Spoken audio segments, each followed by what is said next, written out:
Okay, you're welcome to another lecture on enzymology, cell BCH 301. Today we're going to go a little further into the topics we have. And today we are going to be considering enzyme inhibition. Now, for us to look at enzyme inhibition, we first of all try to understand what inhibitors are. So we say that inhibitors are specific compounds that bind to enzyme active site or allosteric site, thereby hindering the normal biochemical function and activity. This interaction could significantly alter the enzyme's ability to catalyze reactions effectively. So when you hear any inhibitor, the function or what inhibitor does is to hinder, to reduce, or even to render useless the enzyme or the function of the enzyme. So when we begin to talk about inhibitors, you know, we begin to talk about that some of them can interact competitively, non-competitively, or uncompetitively with the substrate. Okay, and they play crucial role. Inhibitors actually play some roles in regulating metabolic activities by preventing the formation of the enzyme substrate complex. We talked about that in the other video, or by obstructing the conversion of this complex to form product, which is E plus the product. So for instance, in the case of the competitive inhibitor, it competes with the substrate for the active site, which can be reversed by increasing substrate concentration. We are going to look at that in a while. Now, what is actually enzyme inhibition? We say it refers to a process where the activity of an enzyme is reduced or stopped due to the presence of an inhibitor. Okay, so you should know that the molecules that causes inhibition are inhibitors. So enzymes are biological catalysts that speed up chemical reaction in the body, and inhibitors can interfere with this function in various ways. So let's look at the types of inhibition we have. So enzyme inhibition is divided into two broad parts. We have the reversible inhibition, and under the reversible inhibition, we have the competitive inhibition, the uncompetitive inhibition, and the non-competitive inhibition. They are under reversible inhibition. Another type of inhibition is the irreversible inhibition. And irreversible inhibition, we still have the suicide inhibition. Now, as the names are implied, the reversible inhibition and irreversible inhibition. For reversible means that inhibition can be removed, it can be reversed, okay? But irreversible means that there is a permanent damage to the enzyme. Now, let's start by looking at the irreversible inhibition, okay? So in irreversible inhibition, the inhibitor binds permanently to the enzyme, typically forming a covalent bond or through a very strong non-covalent interaction. This permanently disables the enzyme's activity. In other words, they don't form, they don't reverse because they form permanent bonds, and these permanent bonds most of the times are covalent bonds. Covalent bonds are normally very strong bonds. Now, the inhibitor reacts directly with a functional group on the enzyme.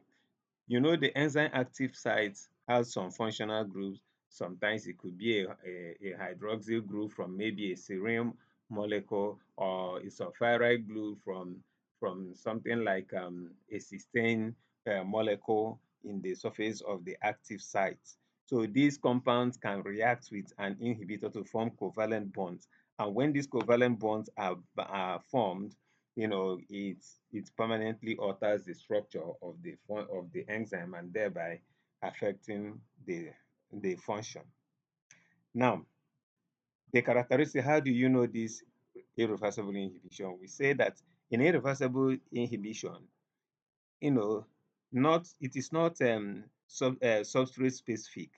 In other words, this kind of inhibition, it does not depend on a particular substrate. In other words, it can affect many types of enzyme as long as the functional group is in that active site, okay, irrespective of the type of um, inhibitor it is, as long as it finds the functional group it can react with, then it has the capacity of affecting it. So one of the characteristics is that for irreversible inhibition, it is not specific to a one particular enzyme. It can affect enzymes with similar active sites. Now, binding often involves covalent modification. So there are formation of covalent bonds, and then the enzyme cannot regain activity unless new enzymes are synthesized. Okay, so once these irreversible inhibitors bind, the enzyme is automatically condemned. Now, still this, well, let's look at the examples of irreversible inhibition. We have compounds with something like aspirin, okay? Now, aspirin, it acetylates the serine residue in the active site of cyclooxygenase enzyme. That's the cos1 and cos2. And when this acetylation occurs, it will permanently inhibit them. Another example is sorry. Another example is the diisopropyl fluorophosphate, which is simply called the DFP. Now, it irreversibly binds to serine proteases, like something like acetylcholinesterase by forming covalent bond with the serine residue. Okay, and once this covalent bond is formed, that particular enzyme is destroyed. So let's look at the suicide inhibition, which we say is a type of irreversible inhibition. Now, we said that these are a special type of irreversible inhibition in which the inhibitor, which is also known as the suicide substrate, is initially processed by the enzyme as if it was the normal substrate. Now, during this process, the inhibitor is converted into a reactive form, into a reactive species that forms a covalent bond with the enzyme, irreversibly inactivating it. Now, with this kind of inhibitor, what it does is that it does not directly bind to the active site. But when the enzyme sees it and begin to process it, the enzyme processes it into another compound that can now covalently bound to the enzyme and then inactivating the enzyme system. Okay. Now they say that the enzyme's own active site activates the inhibitor. Do you understand? The enzyme activates that inhibitor. On the normal terms, the inhibitor do not directly inhibit the enzyme. It will allow the enzyme to start the process of transforming it, thereby transforming it into a compound that can form covalent bond. Now we say that this specificity arises because the inhibitor mimics the enzyme natural substrate and binds specifically to the active site. Okay, the enzyme treats it as a substrate, and because it treats it like a substrate, it tries, you know, to excuse me, it tries on its own to modify it, and thereby, in the process of modifying it, it forms a species that can form covalent bond. Okay, now the characteristics of suicide inhibitors or inhibition is that it is highly substrate specific. The inhibitor targets only the enzyme that activates it. Now, the enzyme is tricked into participating in its own inactivation. Example of such is the alloprenol used in treatment of gout. It acts as a suicide inhibitor to the xanthine oxidase. Now, alloprenol is converted into oxyprenol. Do you understand? is converted into oxyprenol, and the oxyprenol is the one that forms a covalent bond with the enzyme. So what converts alloprenol to oxyprenol is still the same enzyme, xanthine oxidase, that it will inhibit. I hope you're following it. Then another one is the 5-fluorouracil. It's a suicide inhibitor of thymidine synthase, which is used in the cancer therapy. Now, what is the major difference between the irreversible inhibition and the suicide inhibition? Because in most books, they will just tell you that they are actually the same thing, but there are slight differences which you must know. Number one, we are going to look at some features where these differences is. Now, number one, in binding process, the irreversible inhibition acts directly and immediate. But for the suicide inhibitor, it has to have be processed by the enzyme. So we say that suicide inhibition requires enzymatic processing, while irreversible inhibition has a direct reaction and it is immediate. Now, their specificity. Irreversible inhibition is broad in the sense that it occurs, it can attack multiple enzymes, okay? But in suicide inhibition, is highly specific to one particular enzyme because it is the enzyme that will inactivate, it is the enzyme that will process the inhibitor to inactivate it. And we have seen two examples of each, aspirin and DFP for irreversible inhibition, while alloprenol and 5-fluorouracil is can act as suicide inhibition. Okay, now we say that uh, both types of inhibition are important in drug design, particularly in targeting enzymes that are involved in disease processes. Okay, now let's now go to the second type of inhibition, which is the reversible inhibition. Now, reversible inhibitors bind through a non-covalent interaction, which enables them to dissociate from the enzyme. So they can bind, they can dissociate because the type of bond they form is not covalent bond. Most of the times, it's not even ionic. It is mainly the hydrogen or bond or van der Waal bonds. Okay. Now, let's consider the types of the most important thing we note here is that in reversible inhibition, the inhibition can be reversed, it can be removed. Okay. Now, types of reversible inhibition. We have the competitive inhibition, we have the uncompetitive inhibition, and we have the non-competitive inhibition.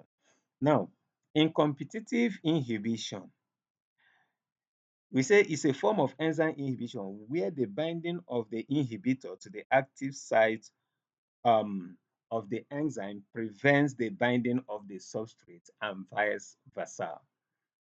Both of them, as the name implies, competitive. It means that both of them are competing for the same active site. They are competing for the same active site. So most competitive inhibitors function by binding reversibly to the active site of the enzyme. Let's look at certain scenarios. This one, we want to look at certain ways we can see competitive inhibition. Now, in this one, you look at this first reaction, which is the normal reaction. You have the substrate. Let me pick up something that can help me. We have the substrate, okay? This is the substrate. Look at the shape, and this one is the enzyme. And this place that looks like V is the active site. So we see the substrate going into the active site, and then the enzyme transforms it to these products. So that is the normal reaction. Now look at the first type of kind of inhibition. You see another compound which we call inhibitor. When you look at it, you find out that they have something similar. The amount of this is similar to what you have with the substrate. So it binds to the active site, it binds to this active site and forms the enzyme inhibitor complex, but this complex will not form products. Products are not formed. Okay, so this one directly blocks the active site. Now there is another scenario. No, the first reaction is just the same with what I explained above. Then another scenario is where the inhibitor is large enough to bind to an allosteric site. Okay. Now this allosteric binding did not it did not affect the active site of the enzyme, still remaining normal. But the inhibitor extended to block access. So substrate cannot enter. Okay, substrate cannot enter. So when it binds, like what we see here, you see how it blocks the active site.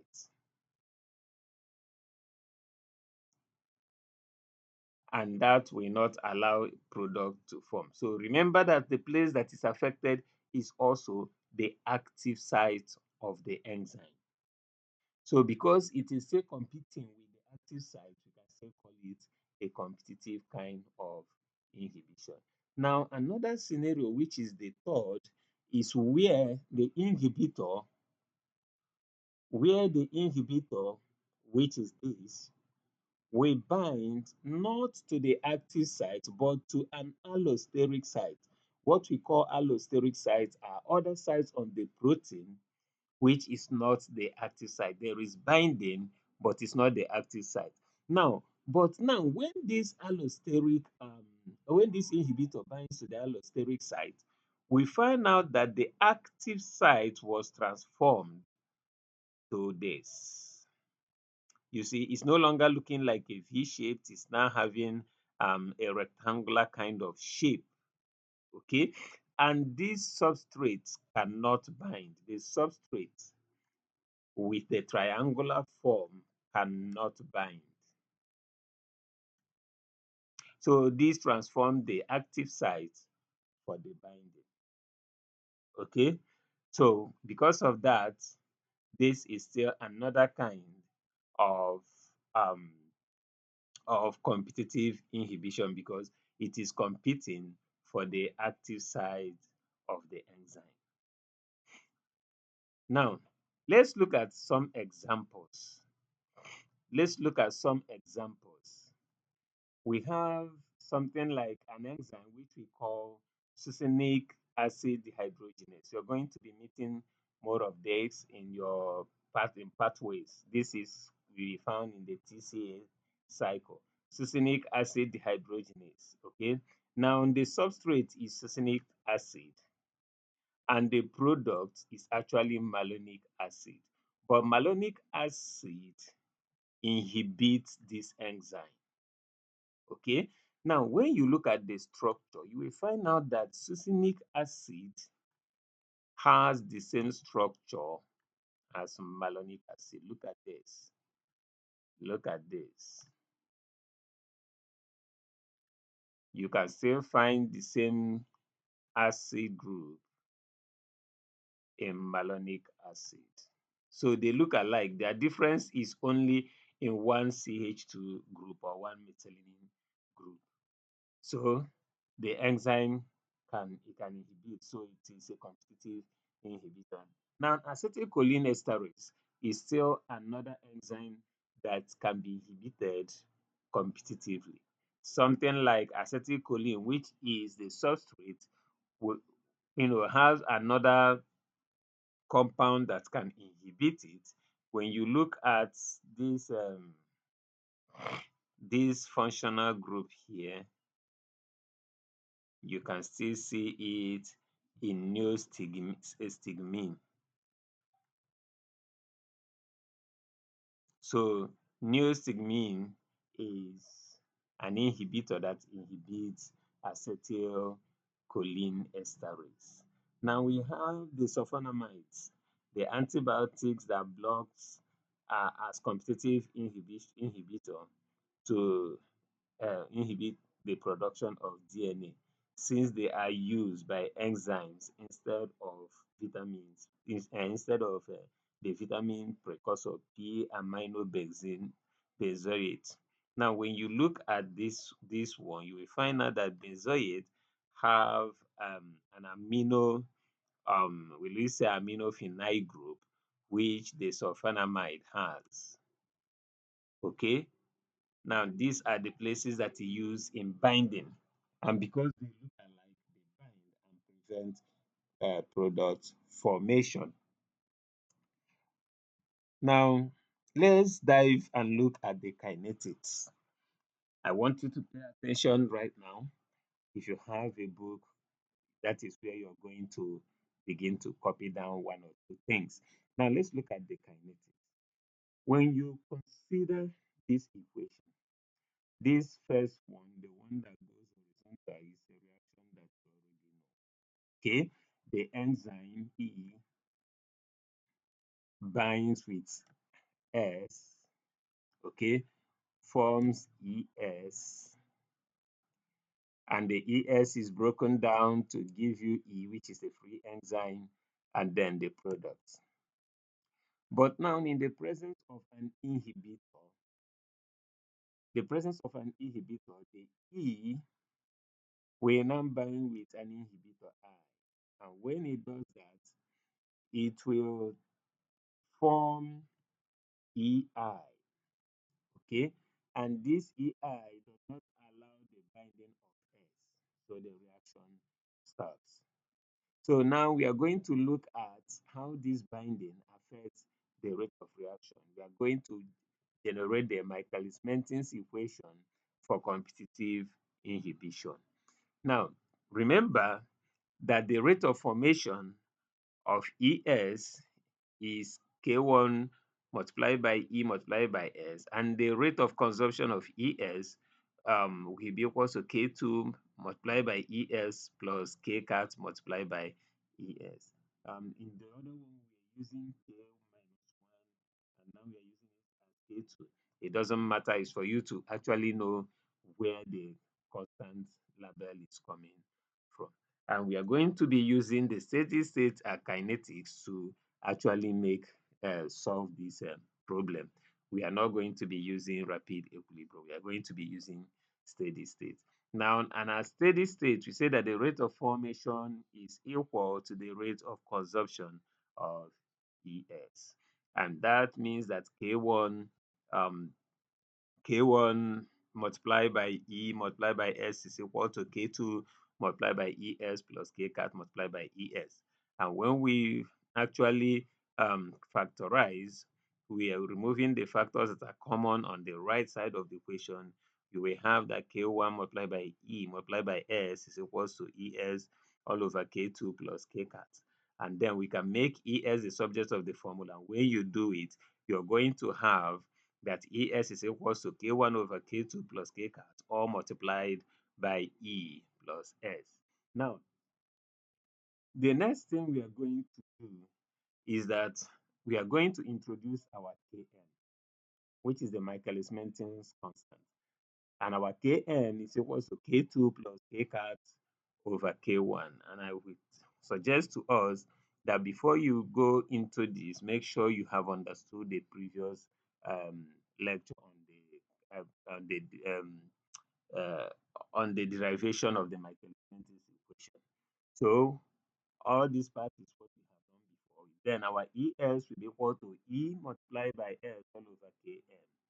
Now, also remember that we said that the rate of the reaction, which is VO, is equal to K cat multiplied by ES. Now, the VO now, we are going to replace our ES with the, we are going to replace our ES, this ES, we are going to replace it with this equation. Okay. Now, when we replace it with this equation, we have it as VO equals to K cat multiplied by E multiplied by S all over Kn. and we are going to pause so that we take the other part of the reaction that led to the formation of the reaction of the inhibitor.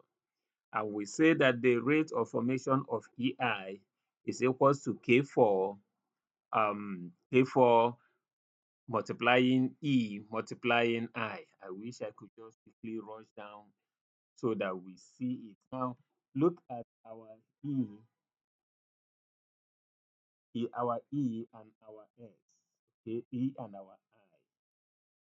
The E here is the one binding to I, and you say that the rate of the formation of EI will be K4, okay?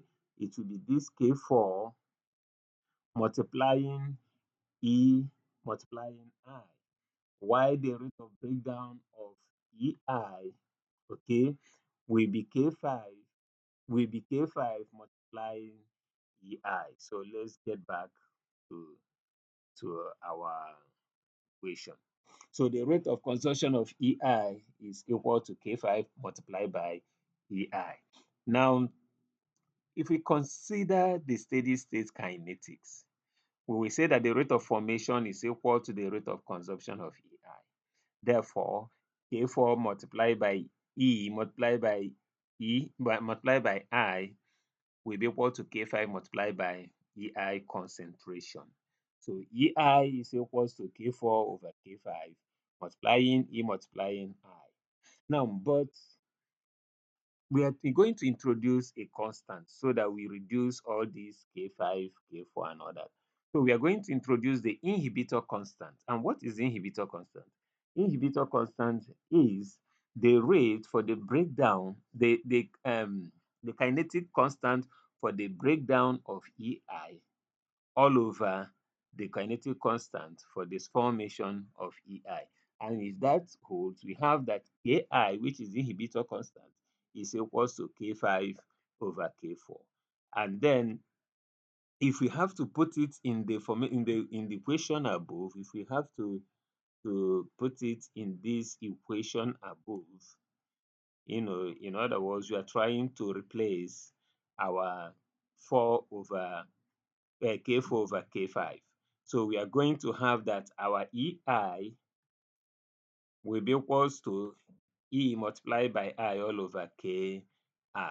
Now we have to introduce, remember what we said about total enzyme being equal to free enzyme plus bound enzyme.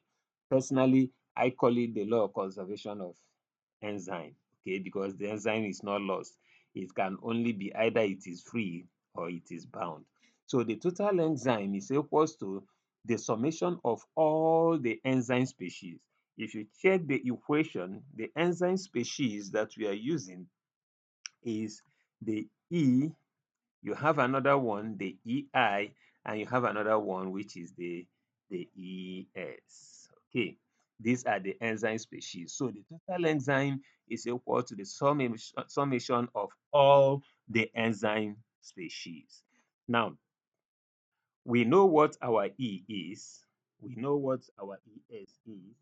Let me see whether I can get another color so that will help us. Now look at this. This is our ES. Okay, this is our ES, and this is our EI. This is our EI. So we are going to pull this, sorry for the mistake. We are going to pull this into this summation.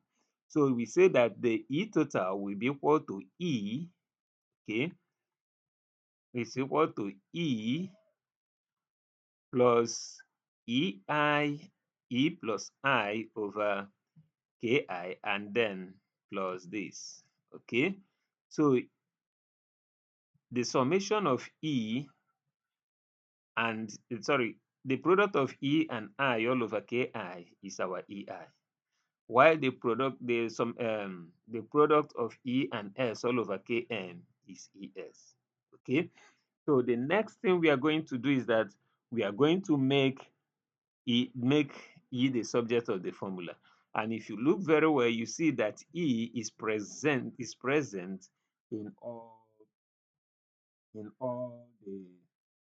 the excuse me.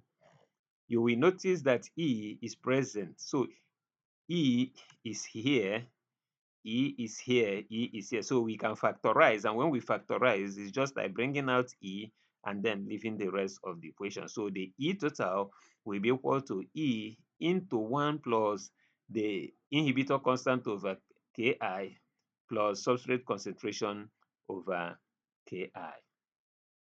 Now, E will now be equal to E total all over the whole um, content of the bracket.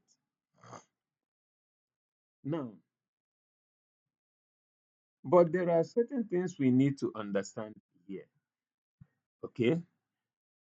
Already we have said that VO is equal to K cat multiplied by E multiplied by S all over Km. If you scroll back, you can pause the video and go back to check out where we said such. Now, what you're going to do is to replace E with the function we have just calculated, and we then have that VO is equals to K cat multiplied by S all over Km or multiplied by ET all over the content of that bracket. Now, when we do that, we have that VO is equal to K cat multiplied by E total multiplied by S all over Km multiplied by 1 multiplied by plus Km multiplied by inhibitor concentration over Ki, then multiplied by substrate concentration over Km.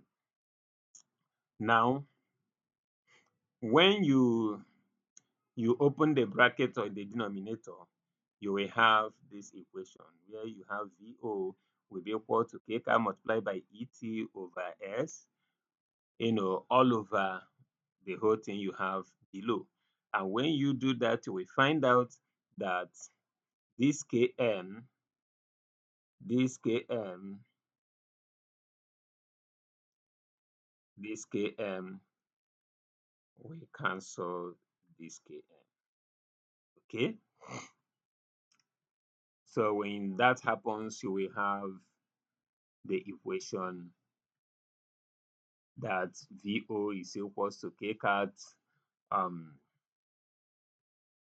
VO is equal to K cat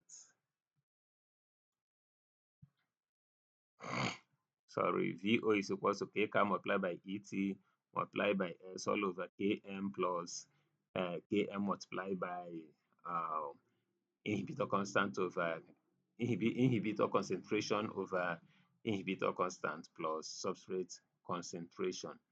So if you remember that our Vmax is equals to K cat multiplied by ET, which is what you have above here. So we are just going to replace it with our Vmax, and this is what we have. Now we can also factorize the denominator. So when you factorize the denominator, you're going to have that VO is equal to Vmax multiplied by S all over Km into 1 plus inhibitor concentration over the inhibitor constant plus S. Now, this is the Michaelis-Menten equation for competitive inhibition.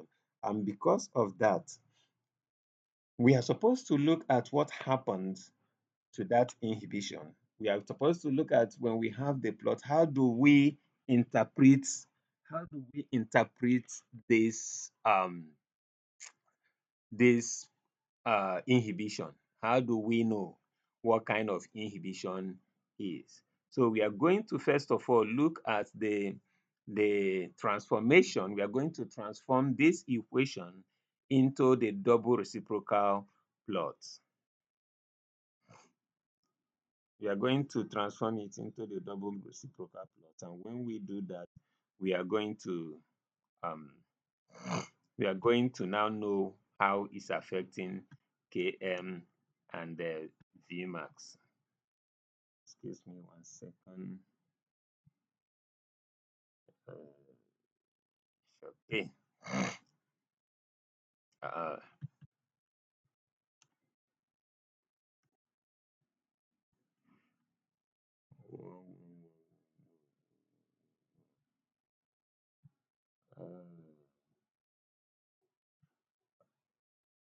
Okay.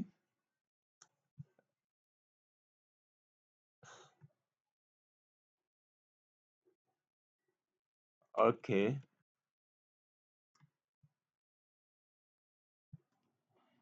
Okay. When you have gotten to this equation, when you have gotten to this equation, we are going to do a transformation of this equation. And when we do that transformation into a double reciprocal plot, it can give us an information of how this inhibition is affecting the enzyme. So now this is the equation we want to now transform or find the double reciprocal plot. So the first thing we are going to do is, as we have this equation, in order not to be confused, we first of all change this 1 plus I over ki. We will find a letter for it. So we say let alpha be equal to 1 plus ki over ki. And when that happens, our equation will read VO equals to V max multiplied by S into alpha Km plus S. So we start the normal process by inverting the equation above, and we are going to have 1 over VO is equal to alpha Km plus S all over V max plus S. So you know the drill, the way we go about it is that we are going to separate the equation, and then we have that 1 over VO is equals to alpha Km all over V max S plus S over V max S.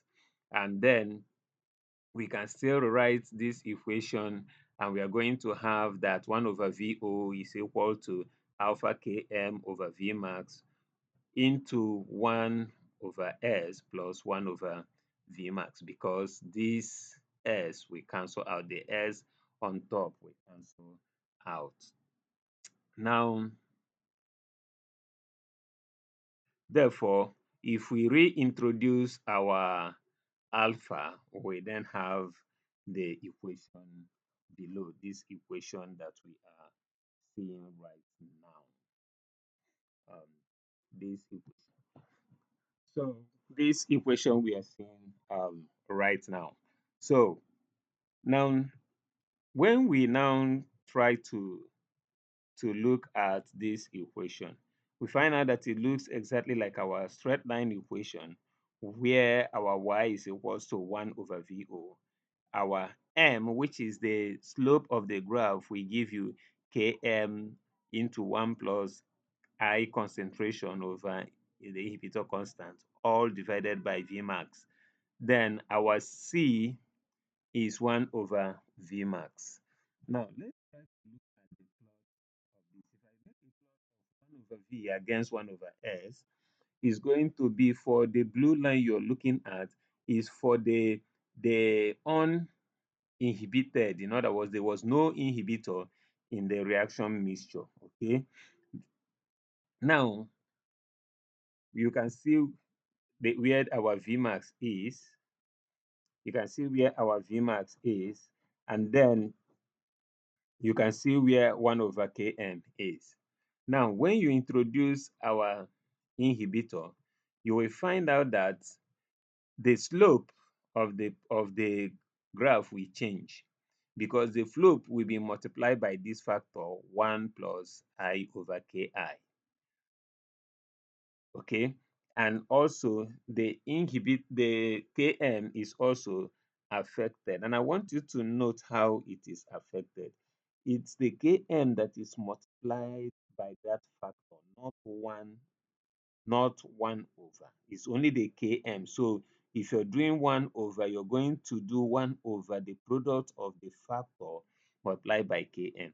In most textbooks, they will write it like this, that it is 1 over Km multiplying this factor. And if you do it mathematically, this factor will be up being divided by Km, which is not what it is. And that is why I'm showing you exactly how it is. Now, when you look at it, this simply shows you that what in this particular inhibition, okay, that our Vmax is not affected by the inhibition, but our Km is affected. Our Km is reduced. In other words, sorry, our Km is increased. By the time you do the real thing, you find out that Km increased. In other words, this particular inhibition affects the binding, even if it does not affect the rate of reaction, it will affect the binding. Okay, so what we are trying to look at now, in summary, we say that competitive inhibitors, they bind to free enzyme form. They don't bind to the ES form, they bind to the free enzyme form. Number two is that they compete with substrate at enzyme for enzyme binding at the active site. Now we say it raises the Kn without affecting the Vmax. And then to relieve this type of inhibition, you have to increase substrate concentration. Okay. Now let's look at another type of inhibition, which is the uncompetitive inhibition. Now, uncompetitive inhibition, which is also known as anti-competitive inhibition, takes place when the enzyme inhibitor binds only to the complex form between the enzyme and substrate. Now, this particular kind of inhibition, or the inhibitor here, do not bind to the enzyme. It binds only when the enzyme has formed a complex with the substrate. And once it binds, it will not allow product to be formed. So we say that this type of inhibition requires that one or more substrate binds to enzyme E before the inhibitor will bind. So this is a graphical representation of what in this type of inhibition. In this type of inhibition, this is our enzyme. This is our enzyme with the active sites, okay, where this is supposed to bind. Now, when S binds, you find the ES complex.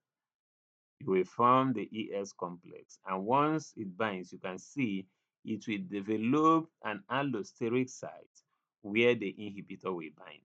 And once the inhibitor binds, it will block product formation. Now, where we see this kind of reaction is in a situation where we are having the enzyme glyceraldehyde 3-phosphate dehydrogenase. Okay, it can be hindered by um uh what do you call it again? Arsenic uh, compound.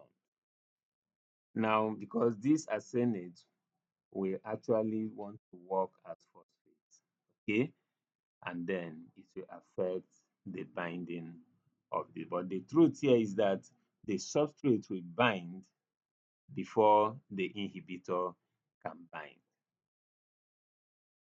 Enzyme binds to substrate, then inhibitor binds and stops reaction from continuing. So we are going to actually look at some of the kinetics for this uncompetitive inhibition. Let's go ahead and see it. Now, this is the reaction that we are looking at. Remember, I've told us that in this particular kind of inhibition, that the enzyme binds to the substrate, forms enzyme substrate which can break down to E and P. But in the presence of the inhibitor binds to the complex and then forming a ternary complex which is known as ESI. Okay, ESI. And one is ESI is formed, the ternary complex is formed. there is no more going forward. Now, in this reaction, we can now still look at our E, our formation of ES, which is the K1 multiplied by E multiplied by S.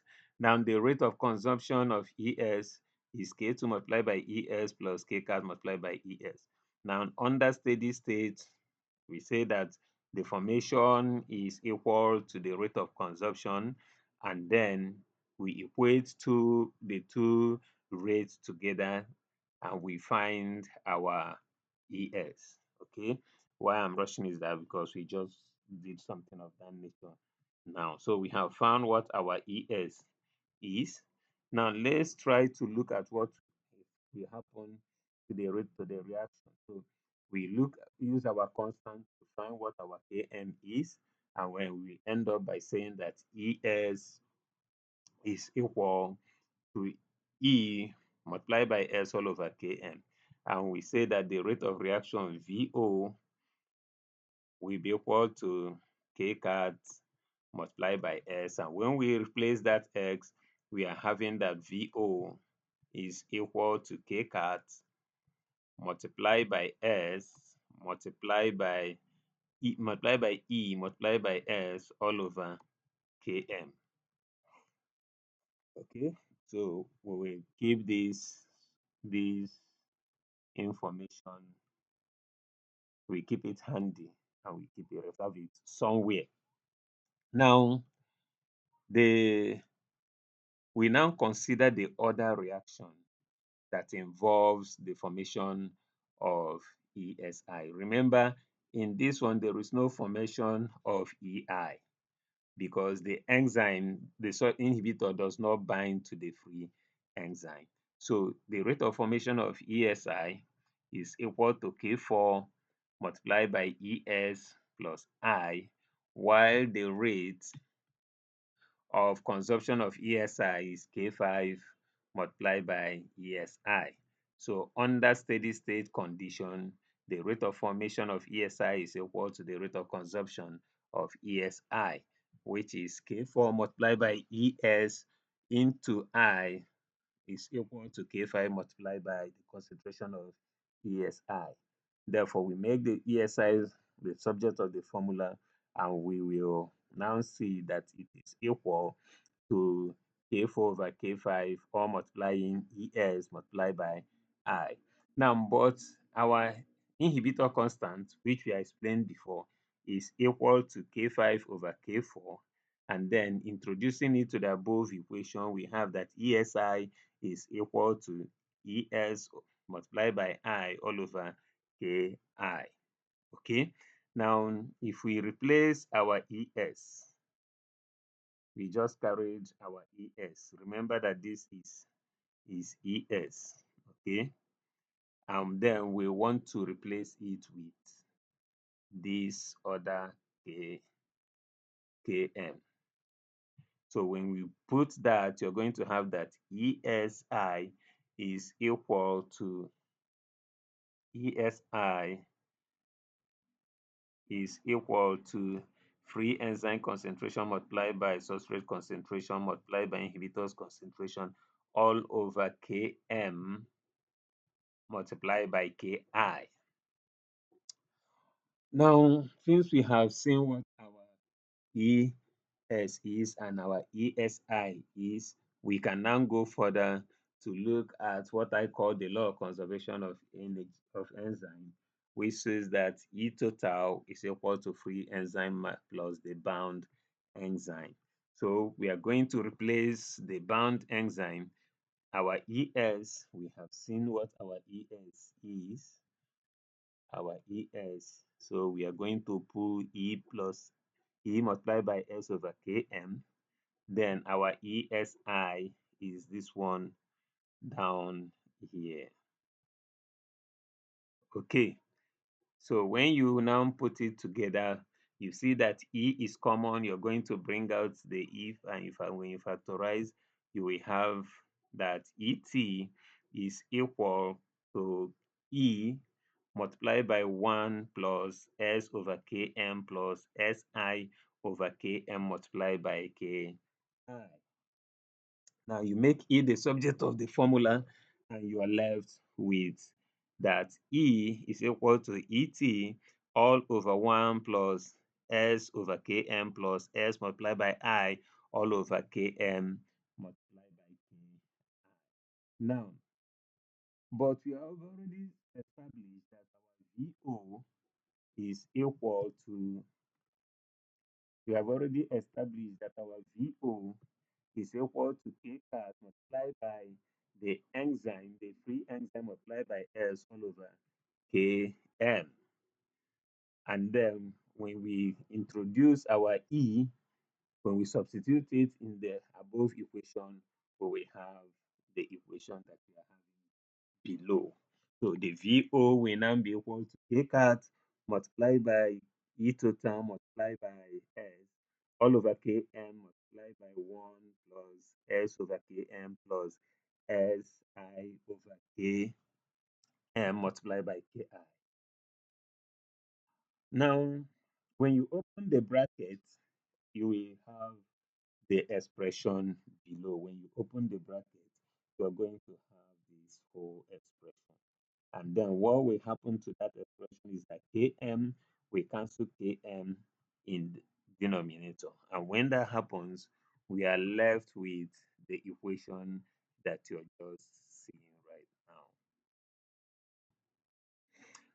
now. And that equation says that VO is equal to K cat multiplied by ET multiplied by S all over Km plus S plus Si all over Ki.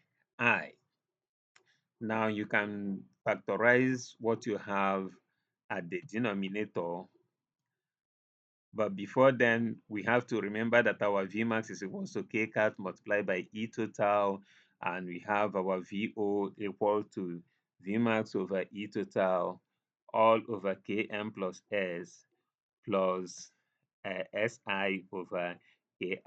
Now there is something in the bracket that can still, be factorized, and that is what we have as our VO equal to Vmax multiplied by S all over Km plus S into 1 plus I, that's I concentration over Ki.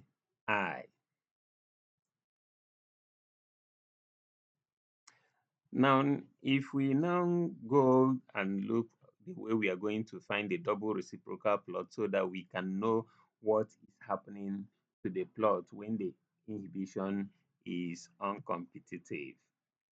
So let's see.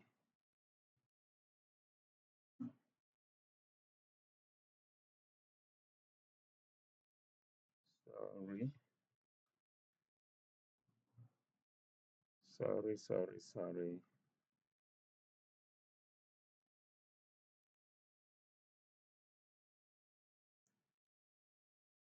Oh,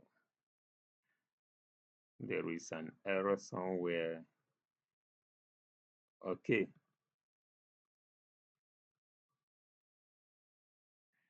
okay. Now, in the transformation of this equation, we can now we can now look at the equation and then we try to derive the um double reciprocal plot on the line, which are probable plot of this equation, because that is what will give us an idea of what is happening in this reaction. Now, if we say let alpha be equal to the factor 1 plus I over k, and then our equation we read that VO is equal to Vmax multiplied by S all over Km multiplied by alpha S. And in that equation, when you invert, you're going to have this equation below. Um, Now our 1 over K VO will be Km over Vmax multiplied by S plus alpha Vmax. And now this X here can cancel this X. And when you cancel it, you're going to have that our 1 over VO is equal to Km over Vmax multiplied by 1 over S plus alpha over Vmax. Therefore, if you replace the alpha with the original content, we have that equation, which makes it a straight line equation. And in that straight line, our y is equal to our 1 over V, our m is equal to the Vmax, the Km over Vmax, while our c is equal to 1 plus Km over Ki, all divided by Vmax. Now, when we look at the plot of 1 over V against 1 over S, we will find out that this affected both the Vmax and the Km by that same factor 1 plus I over Ki. So with this, we can calculate what our Ki is. Okay, now, um, so in summary, we are going to see that our uncompetitive inhibitor binds, we say that these inhibitors bind only to the ES complex. It does not bind to free enzyme. Okay, now it prevents ES from proceeding to E and P, in other words, or back. And we say it lowers both the Km and the Vmax.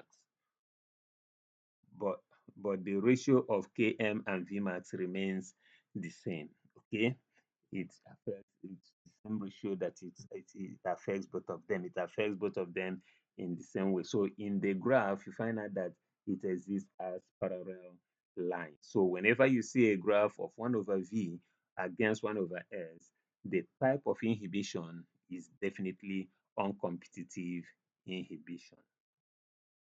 So we say that this particular inhibition occurs mainly in multi-substrate enzymes, enzymes that have many substrates. Now let's look at the non-competitive inhibition. A non-competitive inhibition is a type of inhibition where the inhibitor reduces the activity of the enzyme and binds equally well with the enzyme, whether it has already been bound or not. So in this non-competitive inhibition, it does not bother whether the enzyme binds to substrate or not. It will bind in any of the enzyme species. Now, the inhibitor may bind to the enzyme whether or not the substrate has already been bound. And if it has a higher affinity for the binding of the enzyme of one state or the other, it is called a mixed inhibitor. This diagram is just trying to show you that the inhibitor, let me see whether I can get it then. It shows us that the inhibitor can bind, here is my pen, okay, that this inhibitor can bind whether substrate binds or not. You can see the binding here, it bind and substrate can still bind, okay? Now, if substrate binds, there is reaction, but once an inhibitor binds in any form, there is no reaction. Example is in heavy metal poisoning. Heavy metals such as lead, mercury, copper, silver poisoning follows this particular type of a non-competitive inhibition. Now, silver ion, for example, reacts with the sulfuryl group in side chains of 16 residues of protein chain. Okay, and when it reacts like that, it doesn't bother whether there is binding of a substrate or not. And once it happens, the reaction can no longer proceed. So let's look at the kinetics of a non-competitive inhibition. Now, from what we have, you can see your E binding to the S give us the complex ES, okay? And this ES we break down to E and then give you product. But we see in scenario that I can bind to free enzyme and the I can bind to the ES form. So when I binds to free enzyme, it will give you EI, and S can still bind to this EI to give you ESI. So the moment ESI is formed, the reaction is terminated.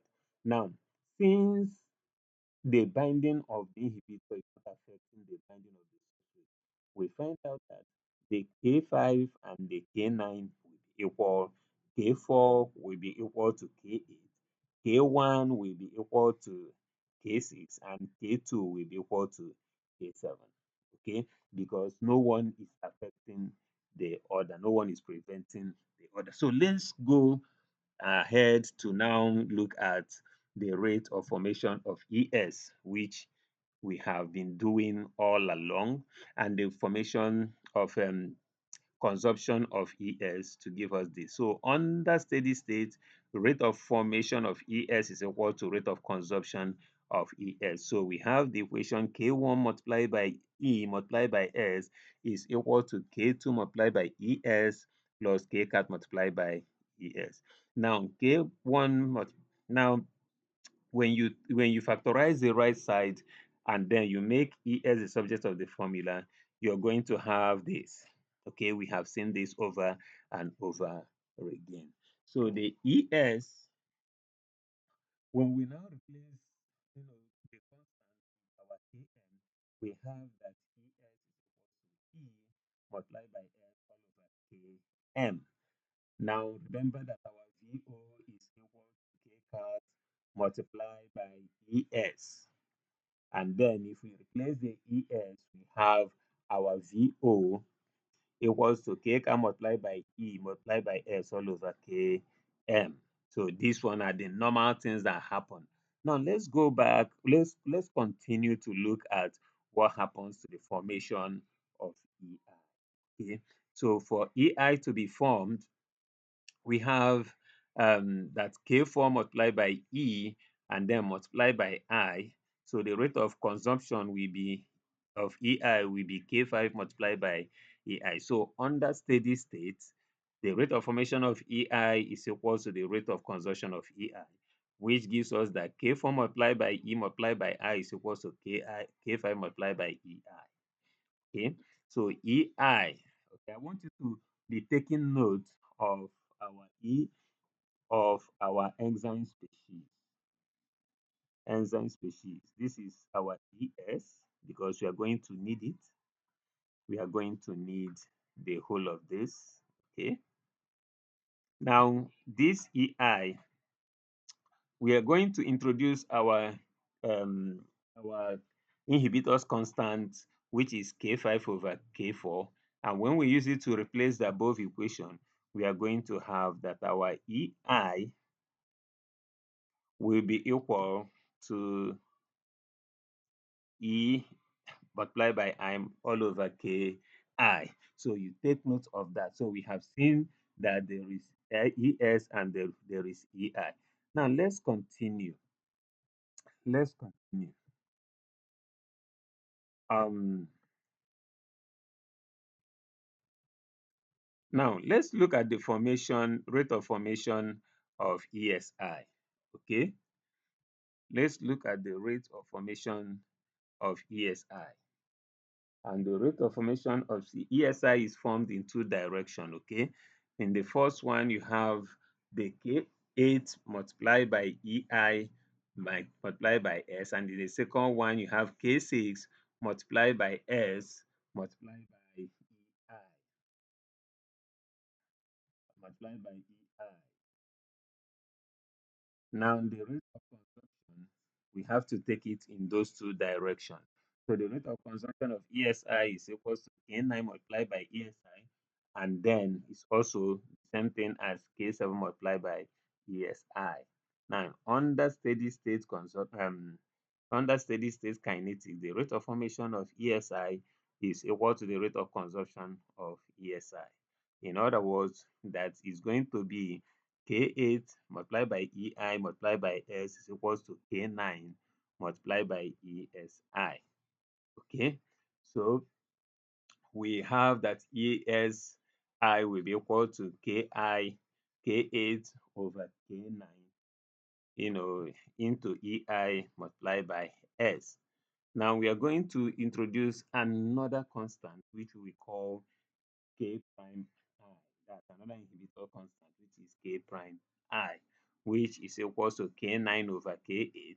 Um, at the end of the day, we have that our ES is equals to EI multiplied by S over K prime 1. Now remember that EI is also, we have found EI to be KI over, to be E multiplied by I all over Ki. Okay, so we are going to replace our EI and it will give us ES, E multiplied by S multiplied by I all over Ki, K1, Ki plus K prime multiplied by K prime I. Now, remember that this is just one of the equation.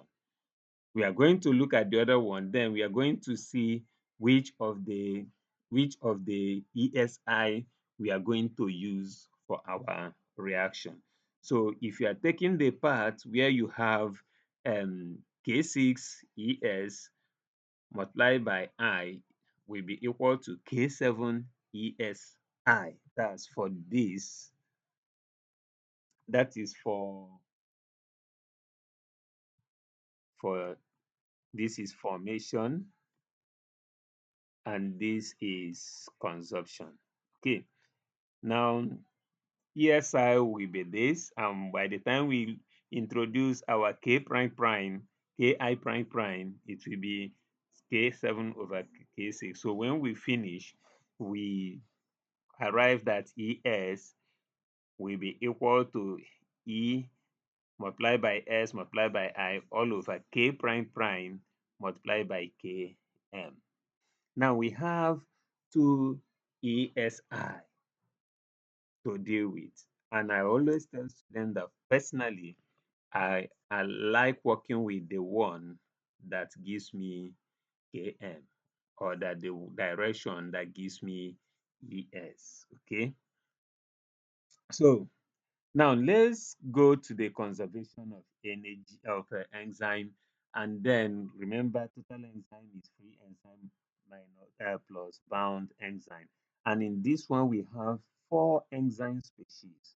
We have four enzyme species here, and these four enzyme species is the free enzyme, the enzyme that is bound to the inhibitor, the enzyme that is bound to substrate, and then the enzyme that binds to ESI. Okay, these are the four enzyme species. So we are going to pick what they are and replace them in this equation the way we have been doing it. Remember that my EI, we calculated EI, and EI gave us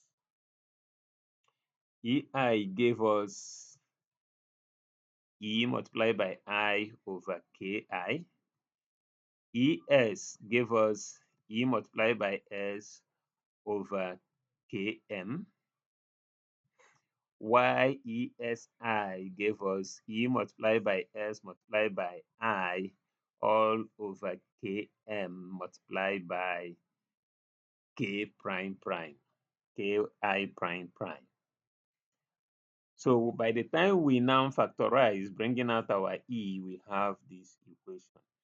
When we make E the subject of the formula, we have that ET all over 1 plus I over Ki plus S over Km plus Si over Km multiplied by K prime prime. Now, considering the fact that VO is equal to K cat multiplied by E um, multiplied by S all over Km, we are going to replace E with the whole thing that we have in this equation. We are going to replace E with the whole of this. And when we do that, we are going to just make a small adjustment on our equation so that we can multiply out. And when that happens, we see that our K our VO will then be equal to k cat multiplied by et multiplied by s all over km into 1 plus I over ki plus s over km plus si over km into ki.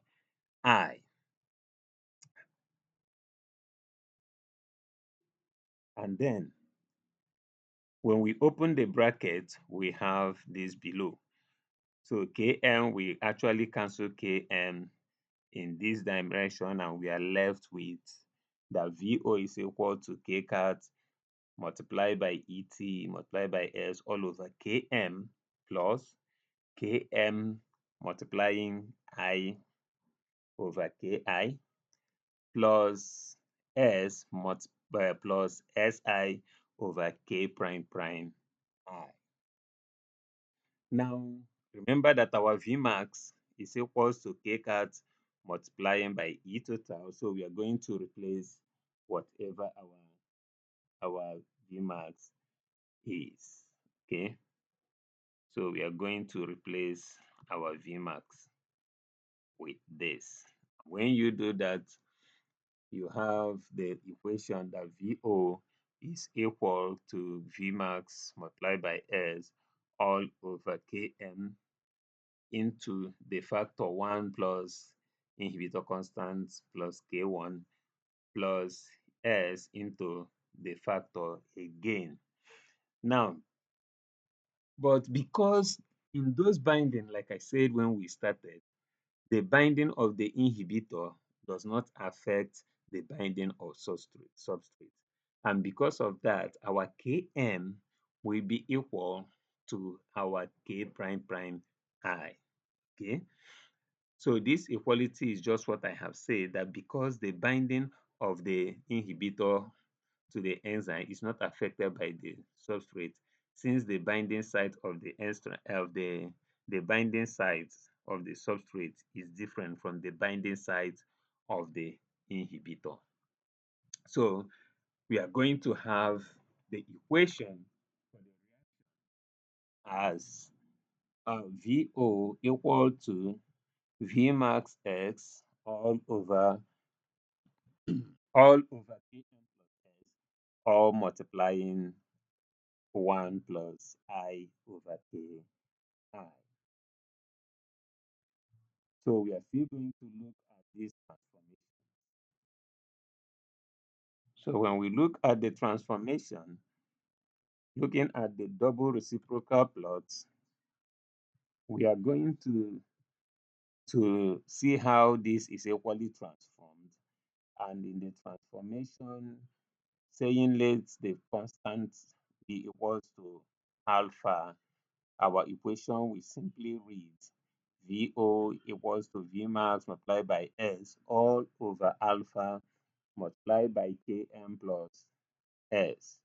Now, if we invert the equation, we are going to have 1 over VO is equal to alpha Km plus alpha S all over Vmax multiplied by S.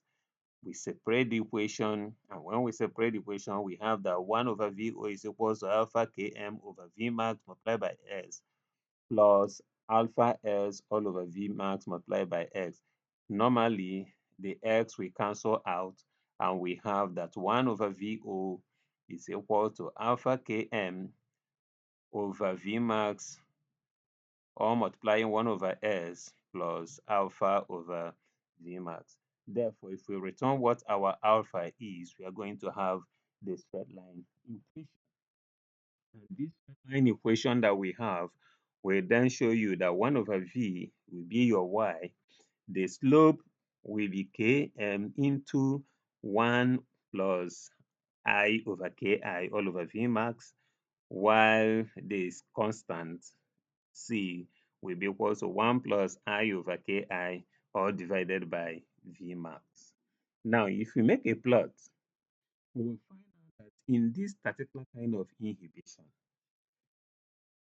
the what is affected, sorry, what is affected is the Vmax, okay? But the Km is not affected because the inhibitor does not affect the substrate binding. So Km is not affected, but because when the ESI forms, it will stop the reaction, which makes it affect the Vmax, and that factor is what it uses to affect it. Now, in summary, we are saying that a non-competitive inhibitor can bind to both free enzyme and the enzyme complex form. I can decide to give you tests and I will be asking you which of the enzyme binds to only the free enzyme, which one binds to both these, and which one binds to that. You should know the type of competitive, type of inhibition that that happens. Now, we say that it lowers the Vmax, but the Kn remains the same. Now, in non-competitive, the non-competitive inhibitors do not bind to substrate sites. They have their own sites they bind to. And because it does not bind to the substrate binding site or the active site of the enzyme, Km is not affected. Okay. Now we say it alters the conformation of the enzyme to affect the catalysis, but not substrate binding. So when you look at all these, you can now see the differences between these enzymes. Like I said, if you have any question, what you do is that you're going to forward that question to the either you forward it to the WhatsApp group or you forward it to the Telegram group. Thank you as you we look